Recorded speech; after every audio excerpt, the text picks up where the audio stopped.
there's so many young quarterbacks, and that is a big reason on why the NFL feels different this year, because you're seeing newer faces, and they're on semi newer teams that have been doing well before. Like the Packers are not good.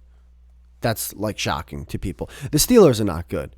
I understand they weren't supposed to be great this year. They also have two young quarterbacks technically, but that's a little surprising. The Buccaneers are not great, but again, this is Monday. Who knows? They could be 5-5 and leading their division now. And the Patriots are so, but yet they actually still get the job done. In a sense, like I wouldn't be shocked if they make the playoffs this year. Oh, fucking Tua from the Dolphins. How did I not mention him? He's amazing, and Barry McCormick, he's like, oh, he's undefeated in games he hasn't died in. It's like, yeah, that's true. He's fucking killing it. So the young quarterback play in the NFL has been a huge factor in what's making the season like different. Then also teams that have been doing well in the past are not doing well again. You're seeing a lot of new faces. With the Giants actually doing well, the Jets actually doing well, the Vikings they're one of the best teams in the NFL with Kirk Cousins, and he's not even having that great of a season. And he's just pimping it out on the plane with the fucking chains. This is great. What's going on? We're all gonna die. It's so crazy. It's a fun season. But as a Giant fan, I'm having a blast. I never understood. You know what I did? I did understand this here, and I hate that I start sentences and don't finish them and then just start another one. But I listened to a ton of sports talk radio, and there were so many people calling in before the season started.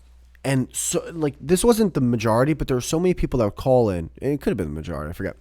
But they would say things like, oh, what if Daniel Jones has a good season? Then we have to give him a contract. Like, we should have moved on from him. And I'm over here, like, just listening to this, going, guys, you're afraid that your young starting quarterback might have a good season for your team?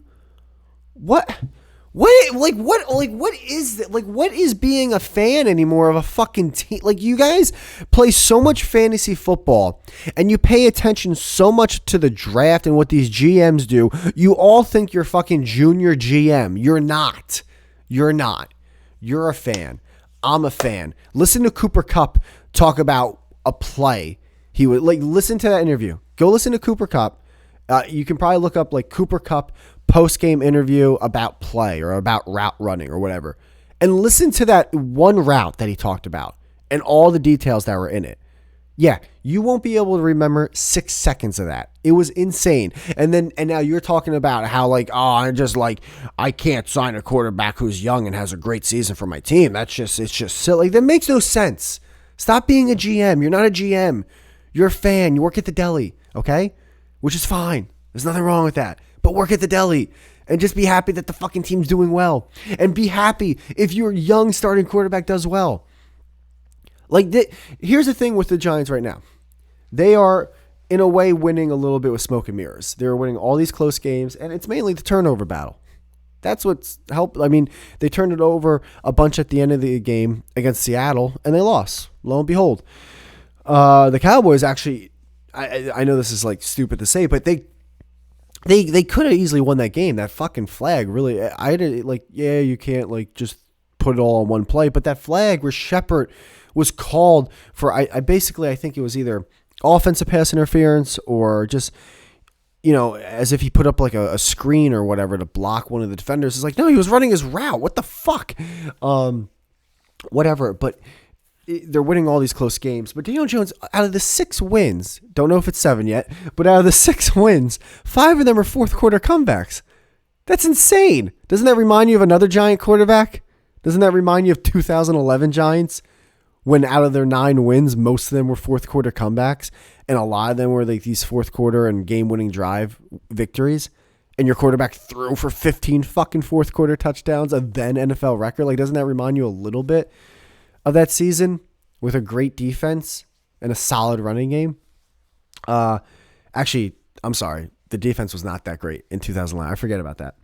But no, with Daniel Jones, it's like, dude, try to get. You know what Giants fans should be happy about? That they have a chance to go into the playoffs. Try to get into the playoffs. See what this guy can do in the postseason. You can't. This is his 4th year. I think everyone knows what Daniel Jones is right now. He can step up in the pocket. He can scramble out of the pocket, and he is like his acceleration isn't top notch. Like it's not Lamar Jackson or anything like that. However, once he gets to his top speed, he's a handful. He can run. Like he is very fucking fast once he gets to top speed. He's like 2nd tier acceleration, but 1st tier speed for a quarterback. And he what's it called? And he's a big dude. I think what hurts him the most is his decision making can be a little bit weird. It seems like the game will never be as slow as it is for other quarterbacks, but who knows? Because in the postseason it moves faster, and the games get bigger, and the lights get brighter. And some quarterbacks, they still stay cool, calm, and collected. Eli was like that. He can be like that. So why don't you hope that this fucking team gets into the postseason, and then you can see what he does in the postseason? But also, by the way, if he has a shitty game in the postseason, like, there's going to be a trillion people that call in and go, oh, well, he just can't do it in the clutch. Because of one game? Eli was what was he, 0-2? Yeah, they lost. Who did they, was it 0? Yeah. 05 and 06. I think they either lost to the Eagles, and then, yeah, I think it was they lost to the Eagles, and they got decimated by the Panthers in 06. Unless it was vice versa. They might have lost to the Panthers, and they lost to the Eagles. But he was 0-2. And terrible in those games. And then they went on a 4-0 postseason run and beat, this team that called the Patriots that was undefeated. So, like, shit happens. Just fucking be a fan. Eat chicken wings. Drink a beer. Watch the game. Have fun. Holy shit. Stop pretending you're a general manager. You're not a general manager. You didn't fight through the ranks. You don't know what to do. I would do this if I... They're smarter than you. They're smarter than us. I understand there's things that like make you scratch your head. I get like that too. But for people to actually be upset before the season starts that your starting quarterback, that's the thing that gets to me. That's the thing that gets to me. Because like in your mind, you want to have a bad season. Because of draft picks. It's like, dude, like just, then you know what? Cool. Do you. If that's what makes you happy. That's not what makes me happy. What makes me happy is watching two teams between the lines duke it out to see who's going to win a fucking game.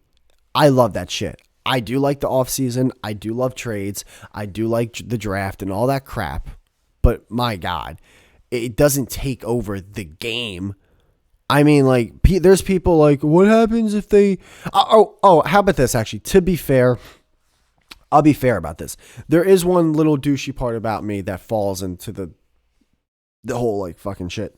And that's if any one of the teams that I root for, like the Giants or the Yankees or the Knicks and all that shit, if they were to like say buy, in a sense, buy a champion. Let's go with the Knicks. I think that's the best because it's a smaller roster than the other teams. So let's say the Knicks decided next year, I understand it's with contracts and salary cap and all, it wouldn't happen. But let's just say they signed LeBron James, Kevin Durant, Steph Curry, Giannis, who greatest basketball player on earth, by the way. They signed the top 5 players, right? And they go out and they win the championship. And then like they lose all those players. I understand, like, hey, enjoy the ride. Your team won a championship. The Knicks haven't won a championship since the early 70s. Part of me would be like, yeah, I don't know. That didn't feel right. That felt like that felt fugazi, you know? I'm just fucking sitting there. So that would feel bad. I wouldn't enjoy that as much. I wouldn't enjoy the games as much there. Even though I just said, enjoy the games, enjoy what's happening between the lines.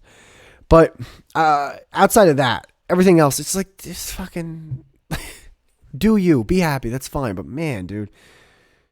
Fuck. Like I understand the sports talk. Like, hey, they should sign this guy. Hey, they should do that. Why don't they trade so-and-so? I get that. That's fun. But again... you know what it is? I think it all goes down to this. I'm not this big fan of tanking. I don't think this whole tanking thing is, everyone acts like it's a fucking exact science. Like, yeah, you tank and you get the better pick and then you fucking win championships. Okay. Andrew Luck with the Colts. Oh, lo and behold. What's his name with the Washington team? The Giants beat Washington. They didn't get the defense. Is it Chase? Is it Chase? No. Fuck, what's his name? Oh, my God. Hold on. Oh, I thought I was going to go this whole episode without Googling anything.